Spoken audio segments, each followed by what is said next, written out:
So welcome everyone. It's just a little after 9:30, so I think we'll begin.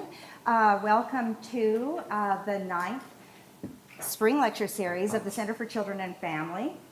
And I know we're a very small crowd this morning, and I kind of anticipated that with the weather, but thank you all for coming.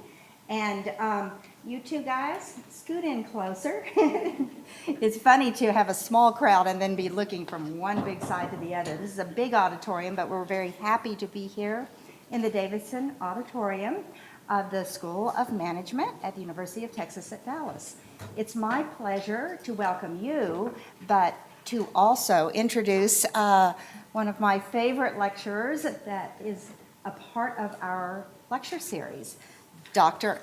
Andrea Warner-Czyz is an associate professor, yay, now in communication sciences, communication disorders, and she just was promoted from assistant professor to associate professor, and now is with us, among us, with tenure, and we're very, very happy about that. Dr. Warner-Czyz's principal professional interests and the focus of much of her research centers on how a special category of children develop, those children who have severe to profound hearing loss and who wear cochlear implants. Her interest in and studies of these children's development is wide-ranging, including their auditory and language abilities, involving their speech perception and their speech and language production, but also extended to their quality of life. She's been struck by the fact that even though children and adolescents using cochlear implants can attain communication skills on standardized tests that are on par with their peers, they have difficulty applying these communication skills in social contexts. This results in their lower ratings of quality of life. Her research over the past decade has explored different features of quality of life, general life satisfaction, understanding social well-being.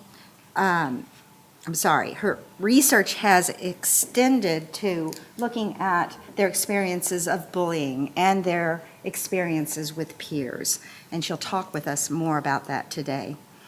Dr. Warner-Czyz grew up in Clearwater, Florida, and she tells me that she delights in being near beaches. And although she misses that experience, she plans to stay here among us, and I'm really happy about that. Let's see, she received her BA from the University of Illinois and her master's degree in audiology from the University of Florida. She practiced as a clinical audiologist in Illinois for 4 years before she moved to Texas. And she pursued her PhD in communication sciences at the University of Texas at Austin. She's been in Dallas since 2005, serving as a research scientist, clinical assistant professor, and then tenure track assistant professor in communication disorders, and now holds the rank of associate professor. Her research has been supported by funding from the National Institutes of Health, the Texas Speech, Language, and Hearing Foundation, the American Academy of Audiology Foundation, the E. Rhodes and Leona B. Carpenter Foundation, and the North and Central Texas Clinical Science and Translational Initiative. Yay.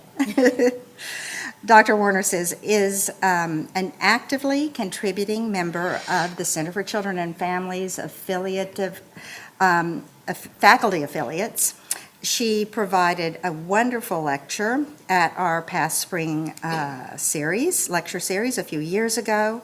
She's provided hearing screenings at the center's screening fairs for children at risk in the larger community, and she's highly admired and appreciated in her classes on campus. It's a treat to hear from her this morning, and so help me welcome her.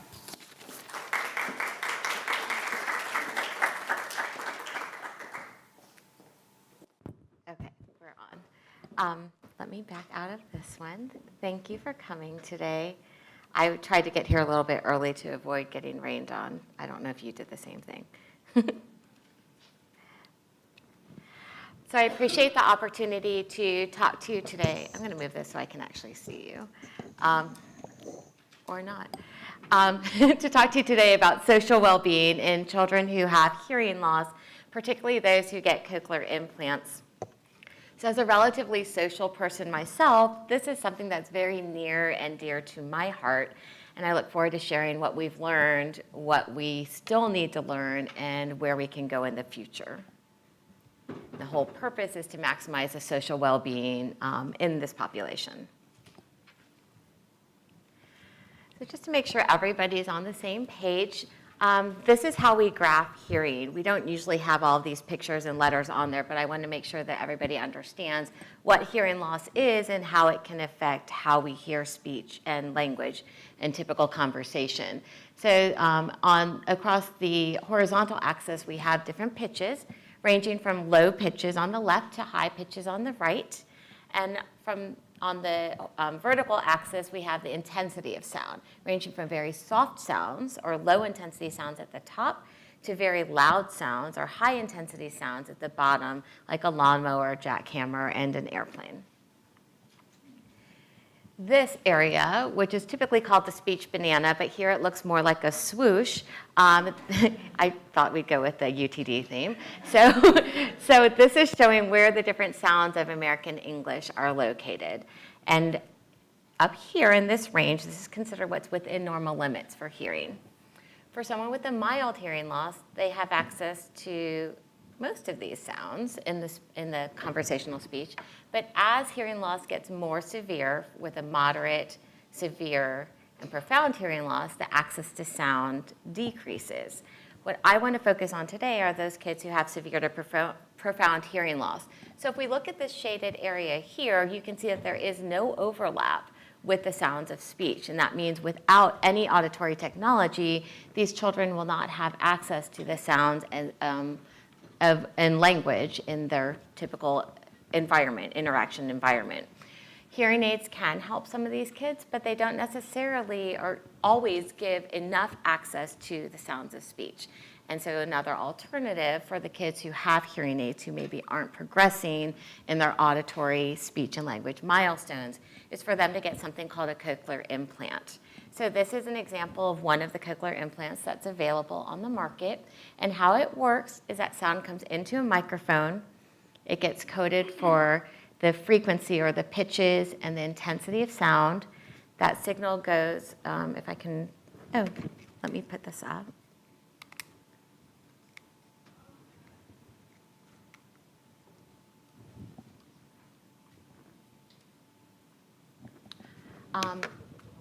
This isn't working, don't worry, it's fine. So sound comes into the microphone, it gets coded for the intensity of sound and the frequencies. It goes up to a piece that's on the head called the headpiece, it's aptly named.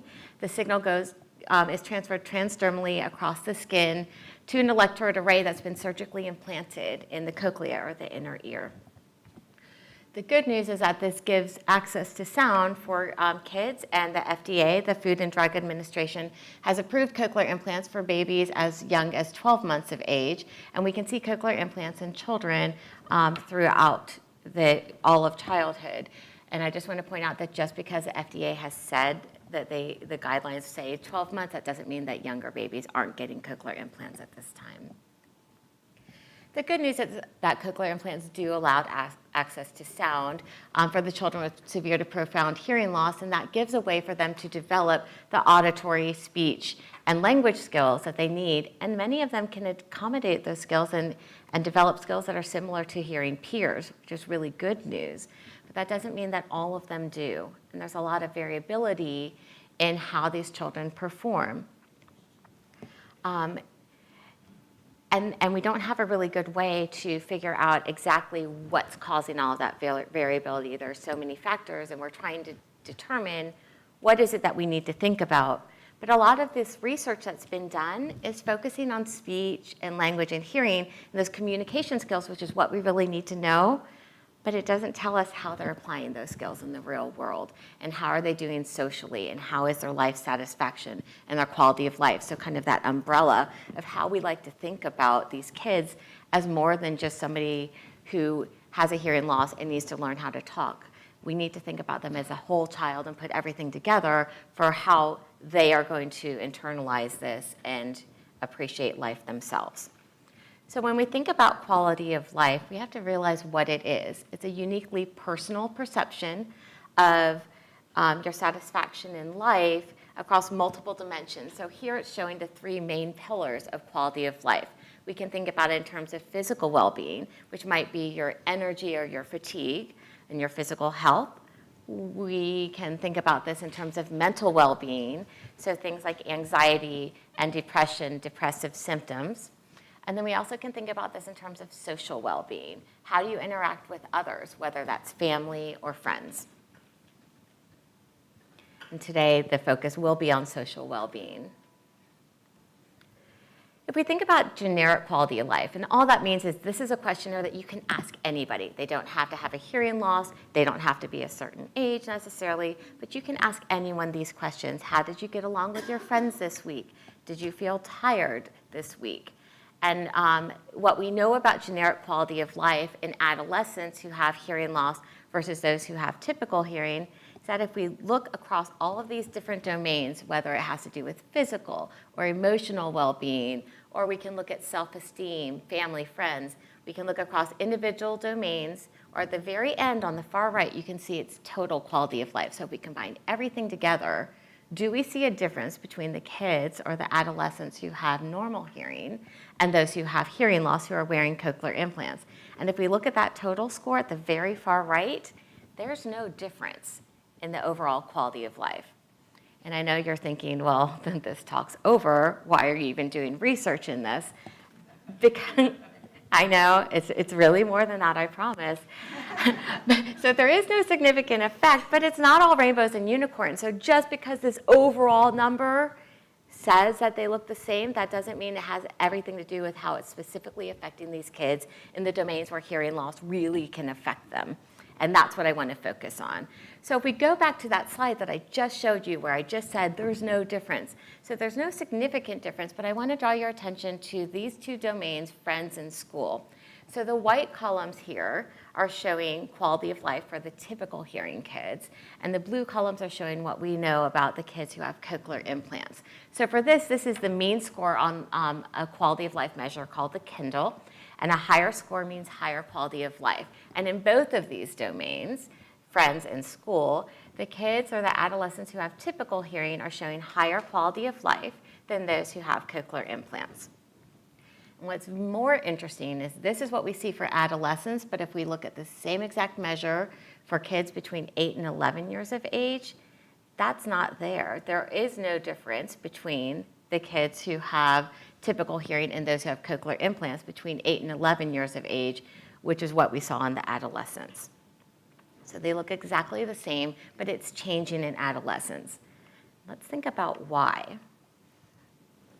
And if we look even at total quality of life, we see a decrease in quality of life based on age. So this is from a cross-sectional study where we have the same exact questionnaire, but modified for age appropriateness. And so for 4 to 7-year-olds, their quality of life, they rate it higher than the 8 to 11-year-olds, and the 8 to 11-year-olds rate it higher than the 12 to 16-year-olds.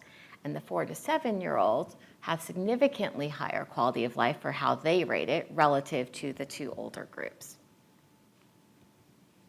And why does it decrease with age? So think about what happens across the developmental age span.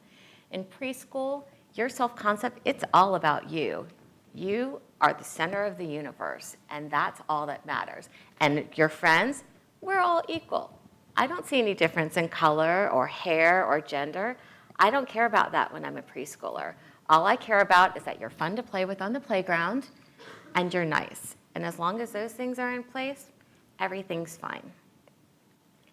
And then we move to early childhood, and you can see the big change here is their self-concept. So how do they rate their self-concept in it? And rather than it being completely based on what they feel like and how they're projecting themselves, they start to pay more attention to maybe what the teacher's saying, and because this is 5 to 7-year-olds, and so they've entered kindergarten, and so their self-concept is a little bit more objective, and they're thinking about what other people are saying. As we move into middle child, between 7 and 11 years old, you can see that self-concept continues to develop, that they're questioning themselves, they're thinking about peer pressure, And you can see that on the far right for peers that we're seeing increased influence of the peers as they move into later elementary school. Their self-esteem, which has been really high, starts to drop a little bit as they get to this 8 to 11-year-old group. And as we move into adolescence, it worsens even more. So the friends, the ones that are really dealing with the peer pressure, their friends become extremely important and more important than the family, to be quite honest. And so the family impact is relatively small and the peer impact is very large. So if we think about the average teenage brain, there are a couple things I want to point out. They are very important. Again, we kind of go back in a way to that egocentricity that we see in preschoolers. So the self-image, how they feel about themselves, how they promote themselves is very important to them. And the importance of friends is very important. And I just want to point out, if you look at this kind of yin-yang, since I don't have the clicker, I'm going to be Vanna White here. So you can see the yin-yang that's pink and gray, and it's the love and hate for the parents, and that's a very small portion of it. But it's really thinking about how do they view themselves, how do they rate, how do they rank with their friends. And there's so many changes that are going on in adolescence. I know you remember them. It was such a lovely time, right? As you're going through this, and you have to deal with not only changes in puberty and social changes and changes in your peers and which group are you in. And that's just for typically developing kids. And so what happens when we put a hearing aid on these children, so they have a hearing loss, they're having trouble communicating, and this is just compounding those difficulties that typically happen in adolescence. And there are specific things, specific ways that hearing loss can affect how adolescents feel about themselves. So one way is they typically experience lower self-esteem, that they have more trouble adjusting socially and emotionally, and perhaps having more difficulties with mental health. So depression and anxiety or depressive symptoms seem to be higher in those who have hearing loss than those who don't. If we focus specifically on the social issues, historically social competence has been identified as an area of concern in adolescents who have hearing loss. And they often lag behind their hearing peers in social development.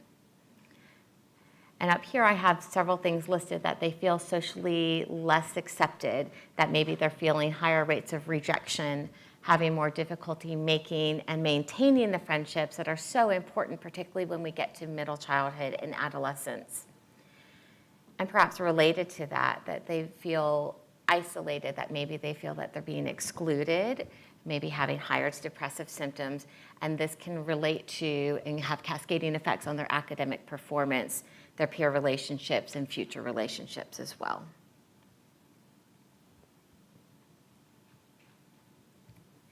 In the literature, this has been shown in lots of different ways, but very vague ways. And so there will be comments that there are difficulties in peer relations, or maybe they have a smaller social network. Clinically, we'll hear anecdotal reports that they're socially awkward. There's something just different about how they're relating to other kids, that maybe they do really well when they connect with adults who will fill in those gaps when they're having difficulties. But they're having social problems or peer issues, but it's very vague, and looking into this systematically is a little bit more difficult. And that's where the research that we've been working on really comes in. So these are the 4 aspects of social well-being that I would like to talk to you about today: loneliness, friendships, social participation, and peer victimization, which is just a very long way of saying being bullied. So we started looking at social competence, which is the ability to initiate and maintain friendships, the number and quality of those friendships, how involved are they in different activities, and are they getting bullied. And the overall goal was really just to examine if the children with hearing loss were showing the same patterns that we saw in those who have typical hearing.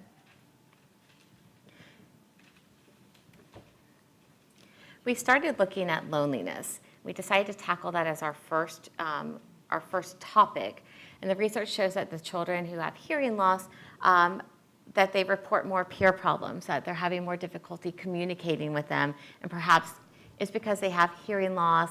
They're wearing devices that make it more difficult for them to communicate in noisy environments. If you think about the environments that these kids typically are in, they're in the classroom, which is very noisy, and the other places where they're really interacting with their friends has to do with the cafeteria, which is noisier than the classroom, if you can think that that's possible, or perhaps on the playground. And maybe when they get older, they're going to the mall, which is noisy, or restaurants. These are very noisy places, and if they're having difficulty listening in noise, that's really going to put them at a disadvantage for connecting and communicating with their friends.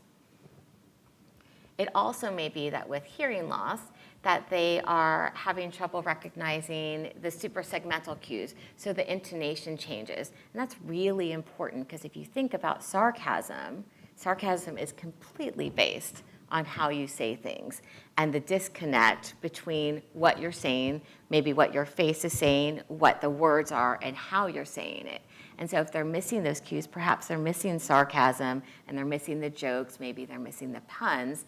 And I remember when my kids were 8 to 11, and that's when humor and puns and sarcasm really started emerging. We're in full force with it in teenagerhood, so yay for sarcasm, it's amazing. And so there are lots of different things that they might be missing just based on their hearing loss that's leading to these peer problems. Another thing to think about with their peer problems is maybe their difficulties in making and maintaining friendships has to do with how they communicate. So maybe it's that if they're having trouble hearing, one way that they can handle that is they can dominate the conversation, or they can withdraw from the conversation. In either way, that's not healthy, because a conversation is a joint collaboration between two people, and you should have about equal time speaking for both of them. So if the turn taking isn't equal, maybe that's causing difficulties with them maintaining these friendships.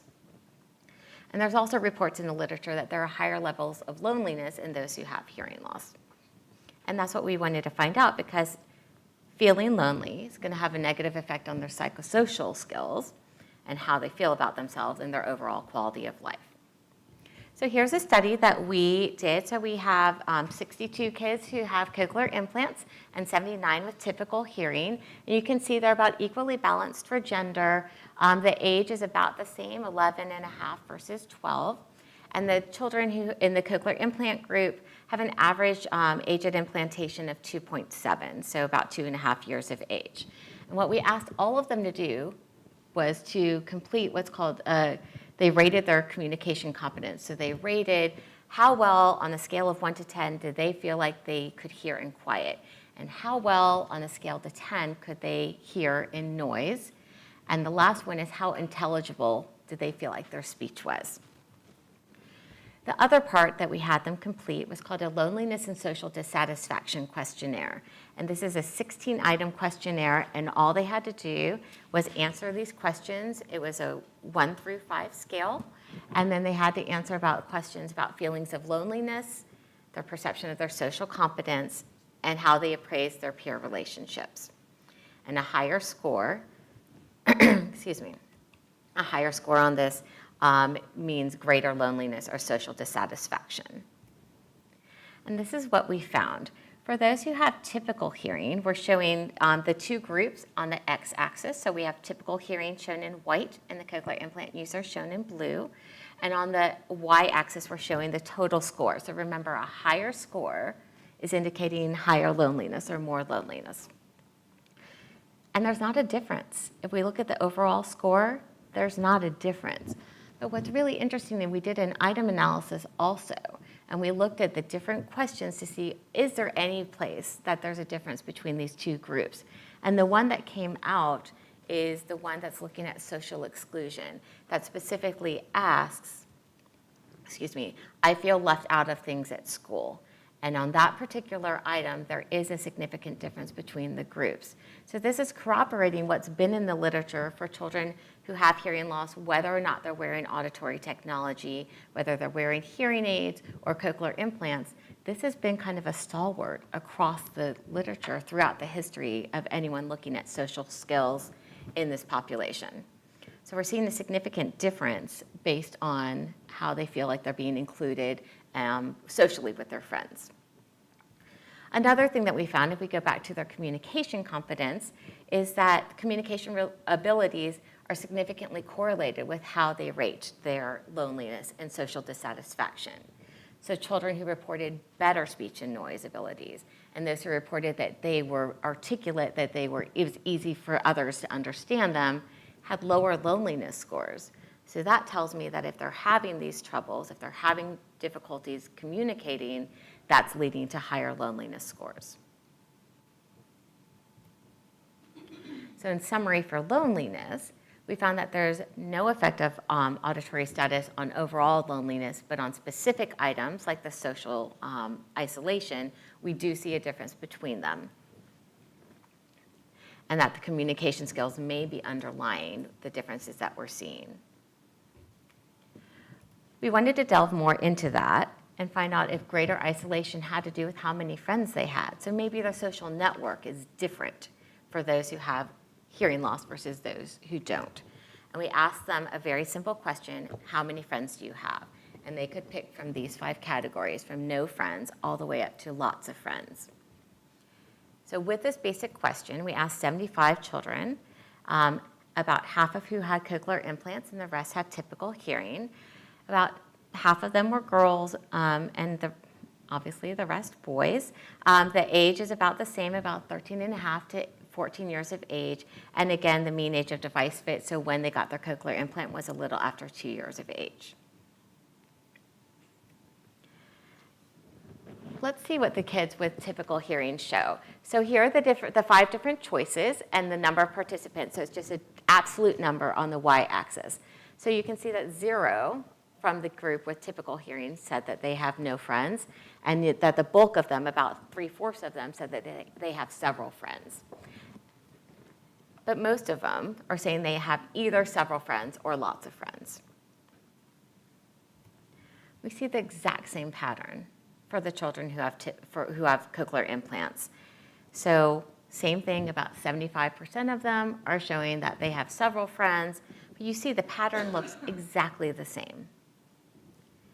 And that seems like really great news, except for the fact that the parents who were there listening, just kind of overhearing what their child was reporting, or they saw it was all online, so seeing what the child put on the iPad, came up to me later and said, they don't have that many friends. Those aren't real friends. Those are people who are nice to them. Those are people who are acquaintances, but that's not real friendship. And they don't understand that. And they said that maybe that they have a couple of friends. They might have 2 to 3 good friends, but they don't have several friends and they don't have lots of friends. And they weren't trying to be negative. They weren't trying to be rude. They were just trying to say they're having difficulty distinguishing an acquaintance from a friend. And that really led to our next step, that we wanted to look at friendship quality, because it's not just how many friends you have, but what's the quality of that friendship. And there's a questionnaire called the Friendship Quality Questionnaire, and it has 6 different domains. And what I really like about this is it looks through 40 items. It really looks at different aspects of the friendship and where are they truly connecting. So I just want to go through a little bit about what these different domains mean. So validation and caring means the degree to which the relationship is characterized by caring and support. We have conflict and betrayal, which is how much is that relationship characterized by argument and disagreement or annoyance. Companionship is recreation means the extent that they spend time together outside of school. Help and guidance, how much do they offer or help each other with different tasks. Intimate exchange is how much is their relationship characterized by disclosure and sharing of personal information and feelings. And conflict resolution, is the degree to which their friendship, if they do have a disagreement, that they resolve their relationship or resolve their disagreements efficiently and quickly and fairly. In order to complete this, if you remember, we asked them how many friends they had. So as long as they said they had at least one friend, we asked them, do you have a best friend? If they said yes, then we asked them, will you tell us the name of your best friend? Because that's really important for this particular questionnaire, because what it will do is it'll embed their best friend's name into all of the questions to make it more concrete for them to really think about what is their relationship like with that particular friend. So for example, Joe sticks up for me if others talk behind my back, and Joe and I always tell each other these are problems. And so for this, for all of these items, they will answer somewhere from not at all true to really true. And this is what we found. So I'm going to show you, for all of these 6 different domains on the x-axis, their domain score. So higher is better. Higher means a higher quality of friendship. And I'm going to show you for our data, but I'm also going to show you some data that's been in the literature. So this, with the white bars, is showing younger children. So our children were all about 12 to 18. This is chronologically younger children. If we match in the gray, this is what we expect for children who are between 12 and 18. And these are kids who are between 13 and 16. So you can see that for typically developing children with typical hearing, we expect the quality of the friendship to increase on all of these different domains. There's one point, there's one issue, this conflict and betrayal, and you can see that for the older children, the quality drops for friendship, even in the typically developing children. And we think that that's really just because they're entering adolescence. It's a more tumultuous time, and there's more conflict and betrayal going on as everyone's trying to figure out who they are and how do they fit in with the world. Now I'm going to show you what we have and what we found for our children who have cochlear implants. And I want to point out a couple things. If we look at this blue bar for the children with cochlear implants, it doesn't look the same. It looks like the quality of their friendship is lower than what we see for their hearing peers. And those are the ones who are in gray. And if you really look across, the ones that they look more similar to are the kids who are chronologically younger who have typical hearing. When we did our analysis, we really just compared to the ones who are the same age, and we found there were 2 areas, 2 domains in which there were significant differences. One of them is conflict and betrayal, and the other one is intimate exchange.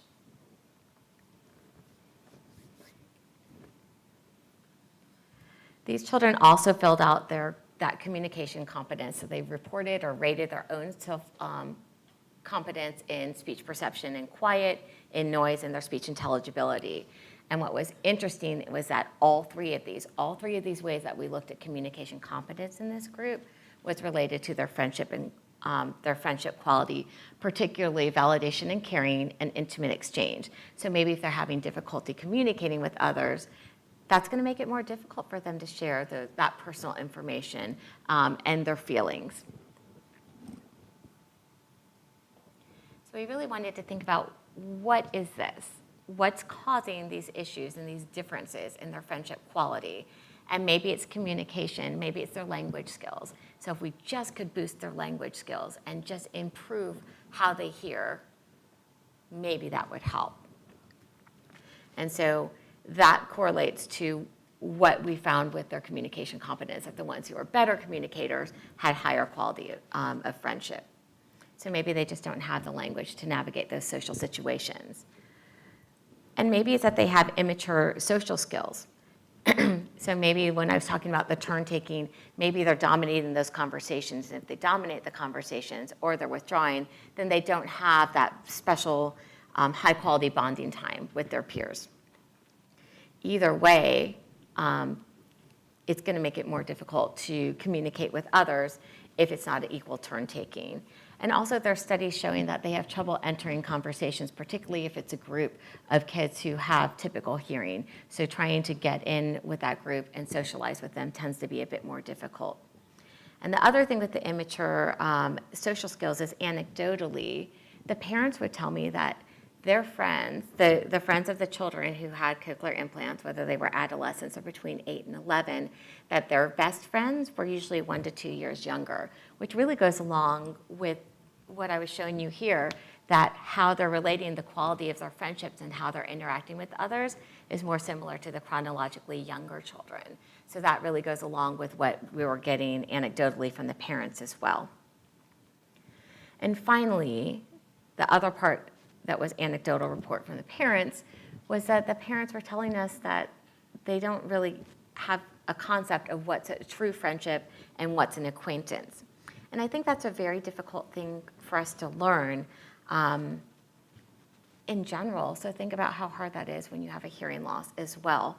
And there's a new study that just came out by Hall et al. Just came out last month. And they looked at friendship in adults. And I really want to do this with adolescents, so I'm going to tell you about this because I'm really excited about this study. And they wanted to see how long did you have to be around someone for them to be a casual friend, for them to be a good friend, or for them to be a best friend. And so what they found, and this is just typical hearing adults, typical adults, nothing just out of the ordinary. They just did this survey online. And what they found was that for a casual friendship, you need to be around that person for 30 hours. It doesn't mean consecutively, because that would be a little odd. But for the first time you meet someone, like we're going to hang out for a day and a half, it'll be awesome. So casual friendships emerge around 30 hours. It takes about 50 hours to become a good friend with somebody. A friend. So you have casual friendships is 30 hours. Friendship is 50 hours. A good friend is 140 hours. And to have a best friend, it is 300 hours of interaction. And I'm really curious if we start asking that type of question to these kids. So not just how many friends you have or the quality of the friendship, but if we specifically talk about that, how long have you known this person? How often do you spend time with them? I wonder if we're going to find the same type of thing in these adolescents. And I honestly have no idea. This paper just came out. I was really excited about it. Our findings about the differences in friendship quality really led us to our next step, and that really has to do with how do they relate to other individuals, and are they getting bullied? Are they enduring peer victimization? And how does this relate to what we know about those kids who have typical hearing?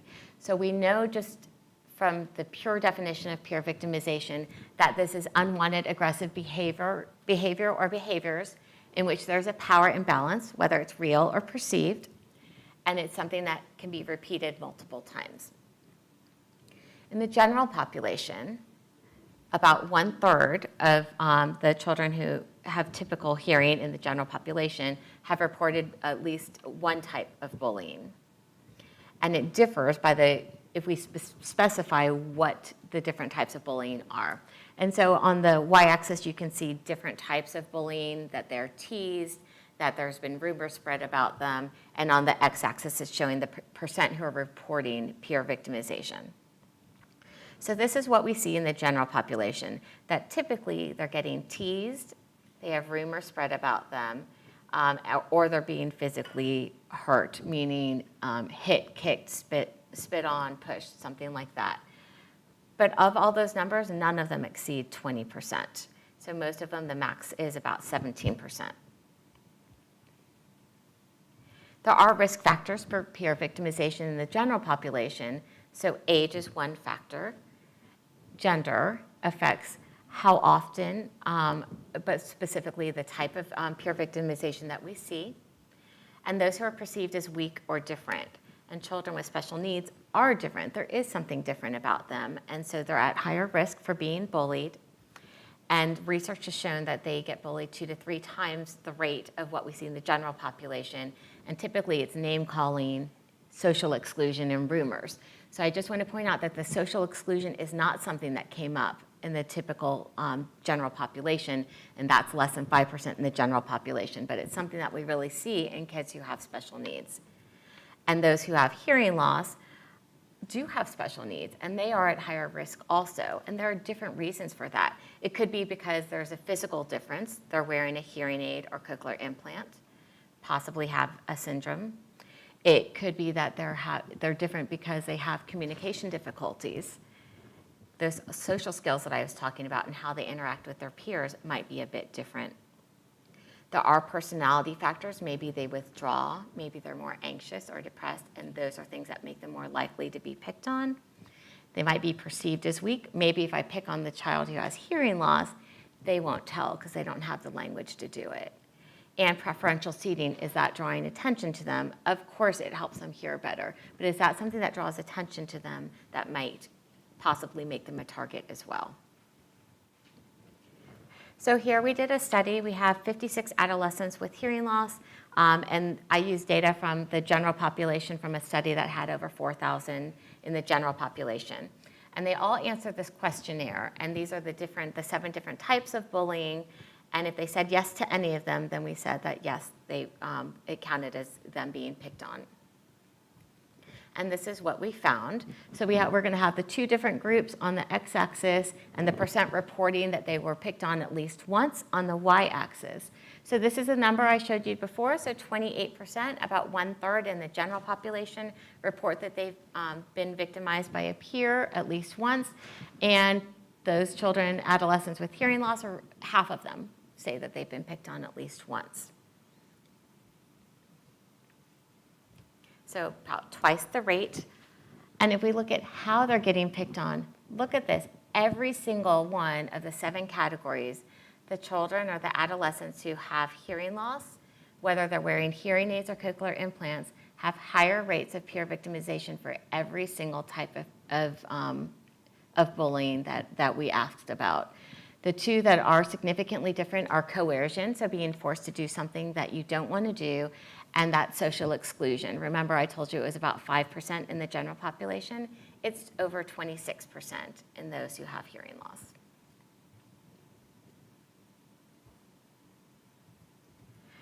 So we're seeing a higher prevalence of peer victimization in those who have hearing loss versus those who have typical hearing. We are seeing that although both experience teasing and rumors, the rates are higher, significantly higher, in the group who has hearing loss. And that's similar to what we're seeing in the groups who have special needs. And it might have something to do with their social skills. So now I've told you all the really bad news. I'm really sorry. I know that's a complete downer, but I think there are things that we can do, and that's what I really want to talk about for the rest of the time. So if we put this all together and think about what can we do as clinicians, as parents, and what can we teach the kids who have hearing loss to do, I think that's where we're really going to make a change. So one thing that we can do is we can incorporate queries about peer relationships in clinic and in therapy, and we can just ask the child about their friends.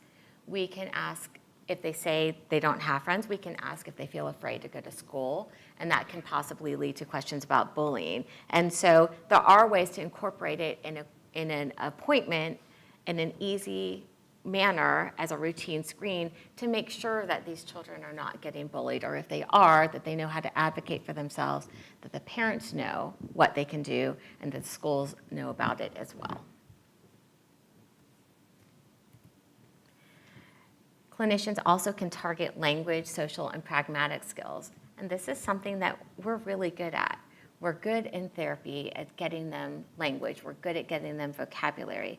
But we need to move beyond just giving them the words and labeling things and really thinking about these social pragmatic skills, maybe incorporating it into their individualized education plan and incorporating it into different types of therapy to reduce their vulnerability and help with their social well-being. So one thing we can do with the language is that we can help them think about theory of mind. How can they think about somebody else's perspective? And how can they incorporate that to improve their social cognition and improve how they relate with others? And that's something that's very difficult, is to think about how do you apply these skills in a very socially appropriate way. And there are different ways to do this. One is to practice taking turns in therapy, how to read facial expressions. So we're finding a difference in where the adolescents with hearing loss are looking on the face when they're reading facial expressions compared to those who have typical hearing.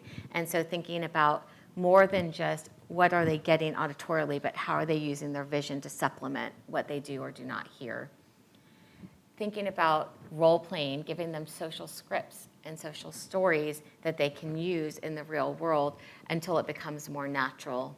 And possibly incorporating social skills groups. So thinking about a lunch bunch, incorporating children who are willing to communicate with them and having them sit at lunch where they will get real-time feedback on how they're communicating versus adults always filling in the gaps for them in conversation. and also enrolling them in sports and activities. So it's really been shown that extracurricular sports help to develop that teamwork mentality, and it helps them to develop friendships. And that's going to be really important because that team will have their back. And that's one way to do it as well. That's not necessarily a clinician thing. That was just an extra bonus for you to hear about. Other things that clinicians can do is they can address assertiveness and self-advocacy training. So bullies tend to think of pick on those who seem weak. And hearing loss may put those children at risk for bullying. And so teaching them how to identify bullying, identify if they have friends or not, and to think about this more at an existential level, which I know is really hard to do with children, but teach them to recognize this so that they can request assistance as needed. And also to include a safe environment statement on educational plans. This is a website from the Department of Education in Massachusetts. They have really good examples of how to include safe environment statements on the IEP and the 504 plans. We also can think about what parents can do. So these same things that we saw for what clinicians can do, parents can do it as well. And thinking about how do you target social and pragmatic skills at home?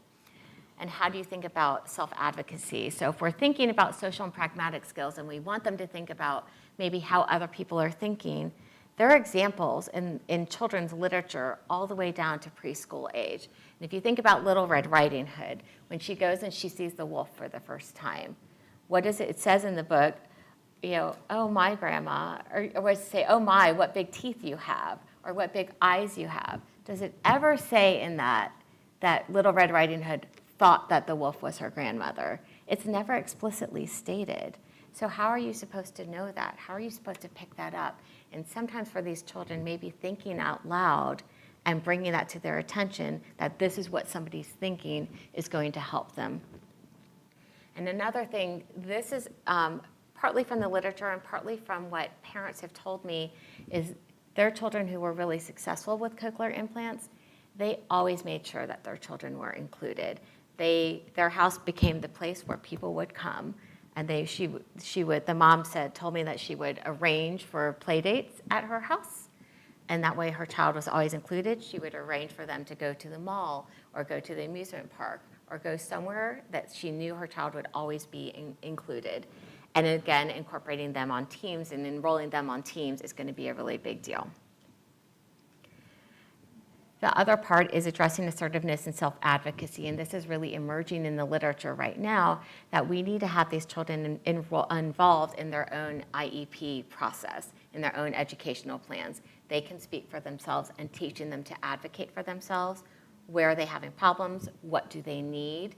And stating it up front to these teachers and administrators and the clinicians who are on board is going to be really important for them taking ownership of their hearing loss and knowing how to deal with it, not just in school where it's a very supportive environment, but also in the future where maybe they're going to have to address that on their own.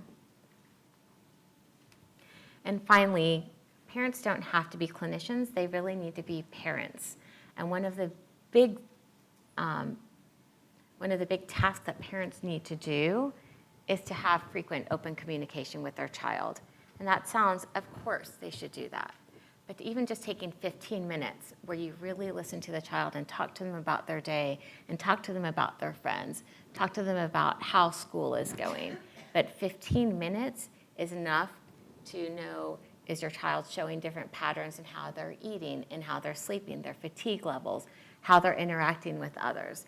It's very important for family involvement, not just to have that connection with your child, but also to facilitate their progress in therapy. So family involvement is a huge factor in therapy. So having that relationship with the child and identifying, are there any warning signs that you need to think about, but also really promoting communication with your child.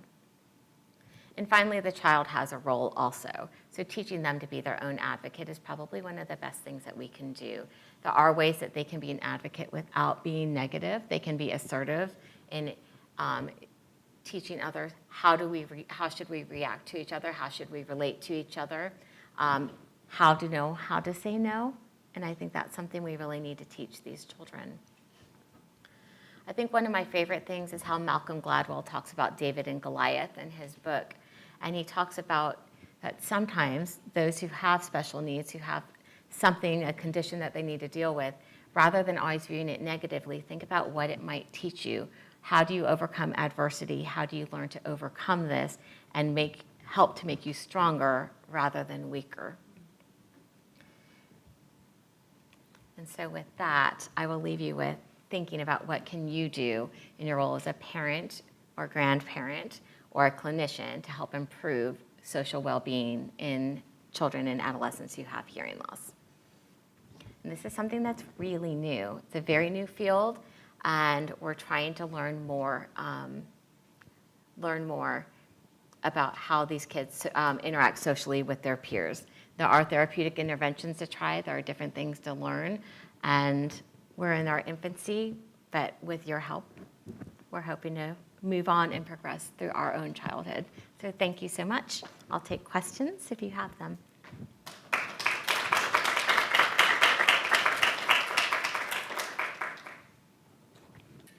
Laura. Something that I think that do I need to be like, oh good. There's a mic here. Can we use this one? I didn't turn it on yet. You did? I did not. So something that we see pretty frequently is when kids are going through like their 4th grade health education part of their education, and they're learning about other sensory deficits that you can have, like blindness and that kind of thing. Our kids with hearing loss don't really understand that other people could have problems. Like they're living in this world of me, kind of like our preschoolers do, and everybody has been doing things for them, and everybody's doing appointments for them, and even within their family, they're the ones getting all the attention. And I'm wondering how much that kind of plays into not having the awareness of other people's situations and kind of this, and looking internally as someone with a disability, and not having that kind of outward sympathy, I guess.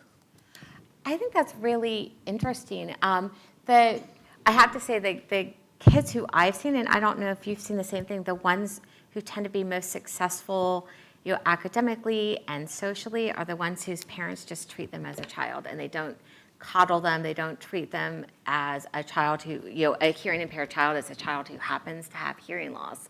And I don't know if you see the same thing, but I think part of that comes from how is the parent projecting to the child. But I think you're right, everything becomes about the hearing loss, and so maybe shifting that mentality. So yes, of course, take care of those needs, because we need to. And as an audiologist, I'd be a horrible clinician if I said, don't take care of that. I don't mean that, but I think there's more to it, and there's more to that child than just the hearing loss. And maybe if we can kind of shift that, and maybe I don't know when that starts. And that's easy for me to say when I'm not the parent of a child who... Well, and it kind of goes along with the awareness of other people's issues and other things that other people may be dealing with. And something that we talk about quite a bit is trying to get these kids like out volunteering and doing things for others and making it not about themselves in some other activity or something like that, trying to incorporate something like that. I think that would be great if we could do that. Even if they could volunteer with other kids with hearing loss to see that also. But you're right, being aware of other issues that can come up. That's interesting. I didn't know that about 4th grade. Oh, you just turned it on. It's usually the health section where they're learning about body systems, and they usually don't have the awareness of other people's, especially sensory disabilities like blindness. That's interesting.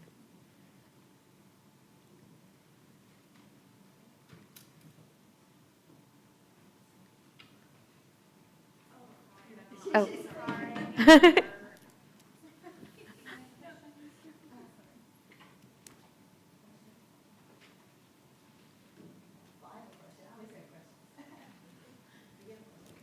I was just wondering if there's anything in the studies about students with auditory impairment and cochlear implants how they do socially when they're at more of a centralized program as opposed to those that are on their home campus and they're the only one out there? If they feel less isolated when they're centralized? So it's a bit mixed in that literature. Most of the time when they talk about the ones who are mainstream versus, mainstream where they might be the only one, or there's just a handful of kids with hearing loss at their campus. Usually when they talk about the ones who are going to the specialized schools, they aren't the group that have cochlear implants. And so that makes it a little bit hard in the literature. It's just not. The research when they talk about the kids or the groups who are at the centralized campuses aren't necessarily kids who have cochlear implants. So they might have hearing loss but not cochlear implants. So it makes it kind of hard to compare apples to apples with that. I should have said all of the kids in my study were all mainstreamed.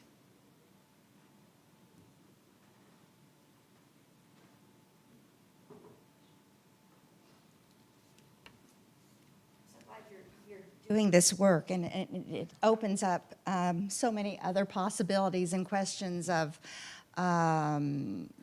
differences in their peer experiences related to the context in which they're going to school, which type of school, large school, small school, big classes, small classes. Just so many questions. And I hate to go back to the negative effects, but I'm so glad you're starting to follow these children and you have so much data on them as adolescents. And I'm wondering about areas like sexual risk-taking, early pregnancies. If you have difficulties establishing a close friendship, what can feel really close and good is a sexual relationship. And I'm wondering about that kind of negative consequence. Yes. So I haven't asked those questions yet. I think that's a bit harder to get through the IRB here.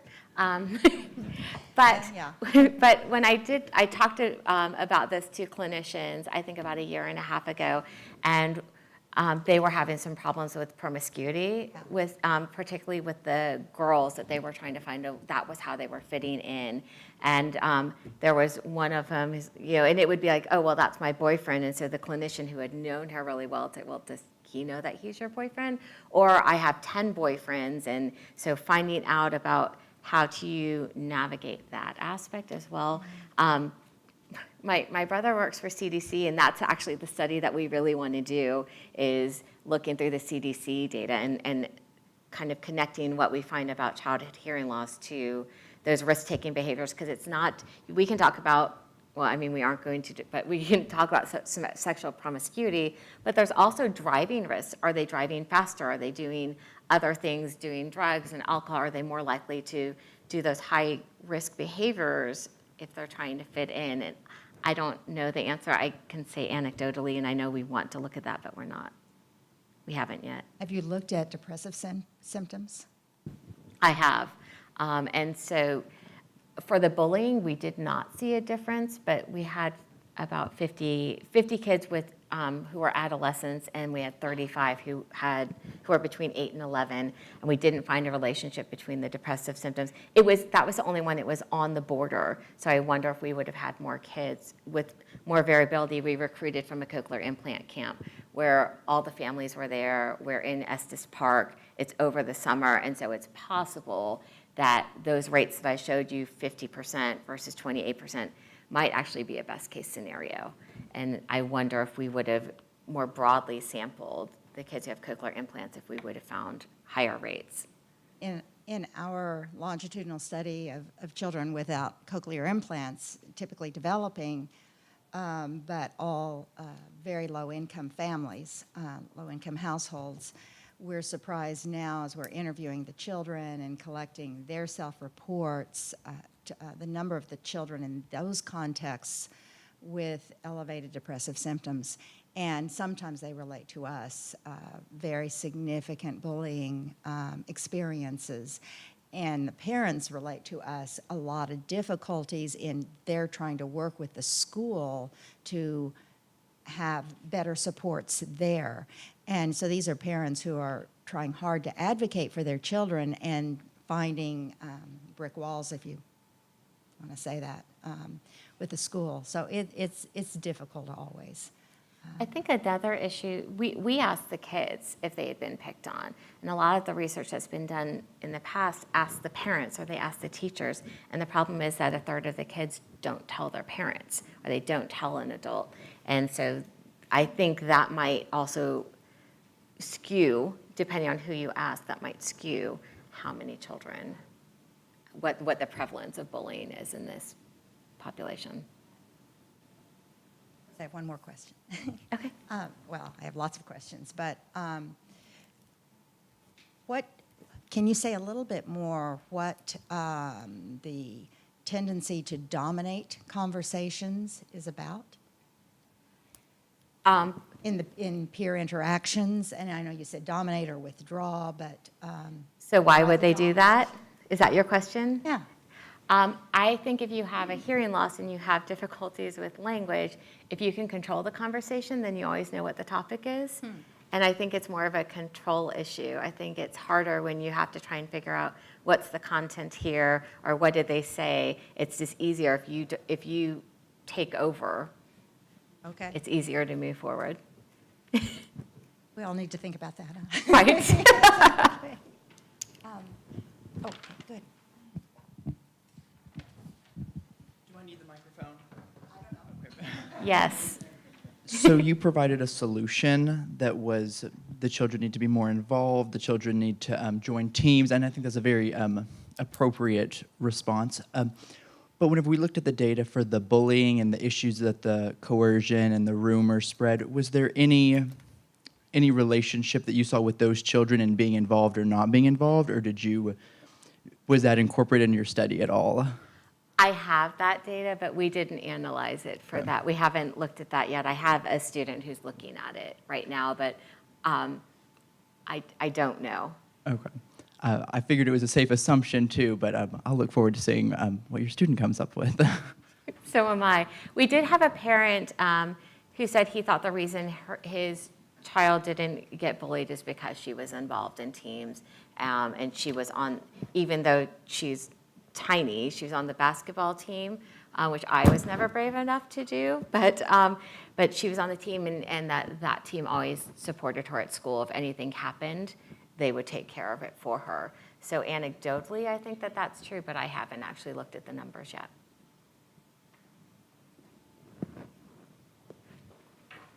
You're way over there.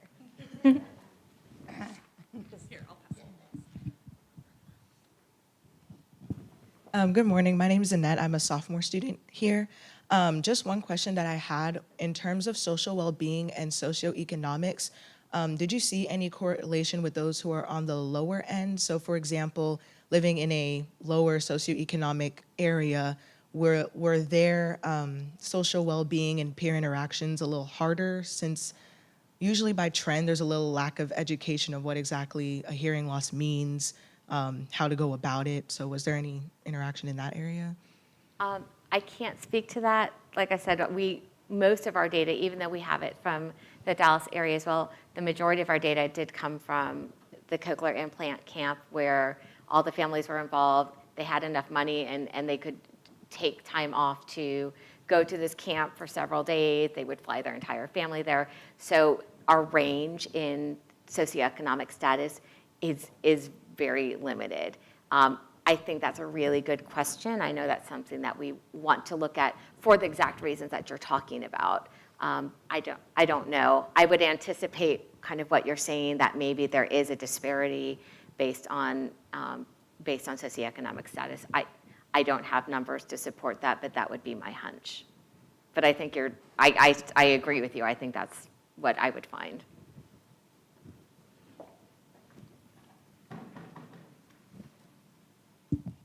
Thank you all for being here. And Unfortunately, as I don't know if you mentioned, but Dr. Warner says has to rush away from here, but she's very open and welcoming of your emails and your questions to follow up further. And videotape of her lecture will be on the Center for Children and Families website within the next couple of weeks. So should you want to share what you heard today with others, it's very, very possible. And she might even produce a handout that will go up there. We have one more, our last lecture. It's scheduled for next Wednesday evening of the Center for Children and Families Spring Lecture Series. And this will be Vlad Glavino from Webster University in Switzerland, and he will, it's going to be a little different, but he is talking about culture and the power of creativity and imagination. And please pick up a flyer on that lecture. It will be in the Johnson Performance Auditorium next Wednesday evening at 7:30. And so you're all welcome to join us there. And if you can please complete your evaluation for this lecture and turn it in, we'd really appreciate it. And thank you all for joining us.